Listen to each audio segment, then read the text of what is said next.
हैं आपकी worksheet number 36। तो पहले आप लोग इसे अच्छे से लेबल कर लेंगे, डेट डाल देंगे, क्लास, सब्जेक्ट, अपना नाम, अपने टीचर का नाम आप लोग लिख लेंगे। गुड मॉर्निंग मेरे प्यारे बच्चों, कैसे हैं आप सब? उम्मीद करती हूँ आप लोग अच्छे होंगे। चलिए पढ़ना शुरू करते हैं। आज हम लोग पढ़ेंगे प्रकाश, छाया और परावर्तन के बारे में। ठीक है, तो चलिए देखते हैं। यहाँ लिखा है दीप्त पिंड।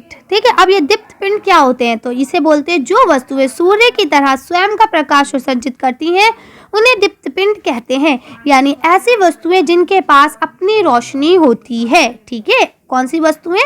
वह वस्तुएं जिनके पास अपनी रोशनी होती है, जैसे कि आप कह सकते हैं सूर्य, टॉर्च और मोमबत्ती। ठीक है, अब आपको पता है कि देखिए ये दोनों तरह से हो सकता है, ये कुदरती यानी नेचुरली भी हो सकते हैं और आर्टिफिशियल भी हो सकते हैं यानी मेन मेड भी हो सकते हैं। जैसे अब आप देख सकते हैं सूरज है, इसको तो गॉड अल्लाह भगवान ने बनाया है ना, हमने तो नहीं बनाया, लेकिन इसके पास अपनी रोशनी है। अगर हम बात करें टॉर्च और मोमबत्ती की, तो इसको इंसानों ने बनाया है। ठीक है, तो ये आर्टिफिशियल या मैन मेड आते हैं। अब आपको इसी से रिलेटेड पहला प्रश्न यहाँ दिया गया है, निम्नलिखित पदार्थों में से दीप्त व अदीप्त पदार्थों को अलग अलग करके लिखिए। अब देखिए, दीप्त का मतलब होता है जिनके पास अपना प्रकाश हो, और अदीप्त उन्हें कहा जाता है जिनके पास अपना प्रकाश ना हो।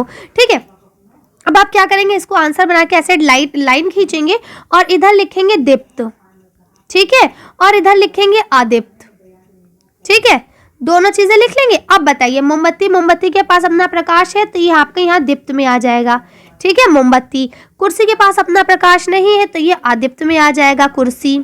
ठीक है, सूर्य के पास अपना प्रकाश है तो ये फिर दीप्त में आ जाएगा, सूर्य।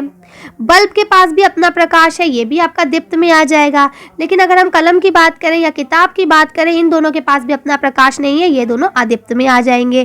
ठीक है, तो इस तरह से आप कर सकते हैं कि मोमबत्ती, सूर्य और बल्ब ये आपके दीप्त हैं, जबकि आपका कुर्सी, कम्बल और किताब ये आपका अदीप्त है। क्यों? क्योंकि इनकी जो है नहीं। ठीक, चलिए आगे पढ़ते हैं। अब देखें, यहाँ लिखा है पारदर्शी वस्तु। ठीक है, पारदर्शी पदार्थ क्या होते हैं? तो पारदर्शी का मतलब होता है वह पदार्थ जो प्रकाश को अपने अंदर से जाने देते हैं, जैसे कि पानी, कांच, है ना, जिसके अंदर से लाइट पास हो जाए और लाइट निकल जाएगी तो इसका मतलब ये है कि हम लोग उसको अच्छे से देख पाएंगे। ठीक है, तो उसको हम लोग क्या कहते हैं? पारदर्शी पदार्थ, जिनके अंदर से रोशनी निकल जाती है, यानी हम जिसके आर पार देख पाते हैं। इसी तरह से दूसरे होते हैं पारभासी पदार्थ। ये वो पदार्थ होते हैं जो पूरी तरह से अपने अंदर से लाइट को नहीं जाने देते हैं। ठीक, जैसे कि आपका चिकना कागज, बटर पेपर जो होता है, तो क्या होता है उसमें लाइट पूरी तरह से पास नहीं होती, यानी अगर हम उसके आर पार देखने की कोशिश करें तो हमें परछाई दिखेगी, क्लियरली नहीं दिखता। उसके बाद तीसरा होता है आपका अपारदर्शी पदार्थ। ठीक है, ये वे पदार्थ होते हैं जो प्रकाश को अपने अंदर से बिल्कुल भी नहीं जाने देते, जैसे कि आपका दीवार हो गया, है ना, या हमारा हाथ हो गया, या कोई भी ऐसी ठोस वस्तु जो अपने अंदर से पार ना होने दे, वो आपकी अपारदर्शी होती है, जिसके अंदर से हम आर पार देख भी नहीं पाते, जैसे लोहे की शीट हो गई या मेटल की शीट हो गई, है ना, इस तरह से। तो अब देखिए, यहाँ आपको लिखा है पारदर्शी और पारभासी पदार्थों में अंतर बताइए। तो पारदर्शी क्या है और पारभासी पदार्थ कौन से हैं, इसमें आपको अंतर बताने हैं। तो चलिए देखते हैं अंतर क्या है दोनों में, और इसमें लिखा है एक एक उदाहरण भी बताना है। तो चलिए आप देख लेते हैं आंसर।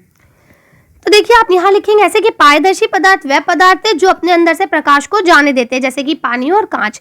और फिर पारभासी में आप लिखेंगे कि वह पदार्थ है जो प्रकाश को अपने अंदर से नहीं कम जाने देते, पूरी तरह से नहीं रोकते, कम जाने देते हैं। ठीक है, जैसे कि चिकना कागज, बटर पेपर। ठीक, कर लेंगे आप लोग। चलिए अगला क्वेश्चन पढ़ते हैं।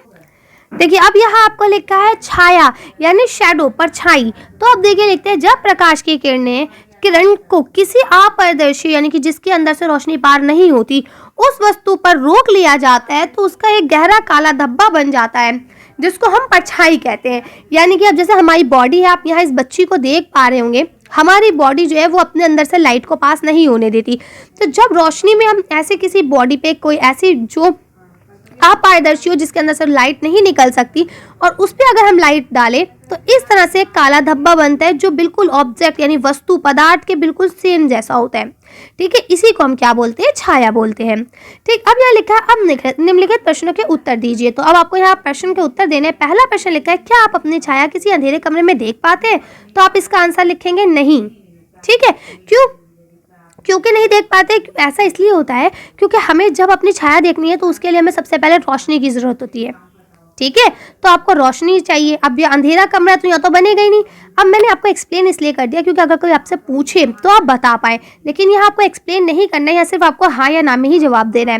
अगला क्वेश्चन लिखा है, क्या आप छाया को देख पाते हैं जब कमरे में प्रकाश हो पर कोई अपारदर्शी वस्तु ना हो, यानी कि ऐसी वस्तु जिसके अंदर से लाइट नहीं पास होती है, वो वाली वस्तु ना हो, तो क्या आप छाया देख पाएंगे? तब भी आप नहीं देख पाएंगे। क्यों? क्योंकि जब भी हमें देखिए छाया, अगर हमें किसी चीज़ की देखनी है, किसी चीज़ की शैडो देखनी है, तो उसके लिए हमें दो इंपॉर्टेंट चीज़ चाहिए। एक, हमें ऐसा ऑब्जेक्ट चाहिए जिसके अंदर से लाइट पास ना हो, ठीक, और दूसरी हमें चाहिए है लाइट, ठीक। अब यहाँ ये लाइट नहीं दे रहे और यहाँ हमें वैसा वस्तु नहीं दे रहे, तो इन दोनों का आंसर नहीं हो जाएगा। अब तीसरा आंसर देखिए, आपसे पूछ ही लेते हैं कि एक बात बताओ भाई, ये भी गलत है, ये भी गलत है, तो आप ही मुझे बता दो कि अगर हमें छाया देखनी है तो हमें कौन कौन सी चीज़ों की आवश्यकता होती है। तो चलिए इसका आंसर देख लेते हैं हम।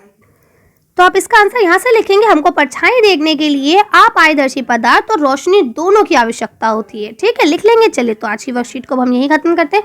आज की वीडियो में बस इतना ही। अगर आपको हमारी वीडियो पसंद आई हो तो प्लीज़ इसे लाइक और शेयर करें। अगर अभी तक आपने हमारे चैनल को सब्सक्राइब नहीं किया तो प्लीज़ मेरे चैनल को सब्सक्राइब करें। Thank you for watching.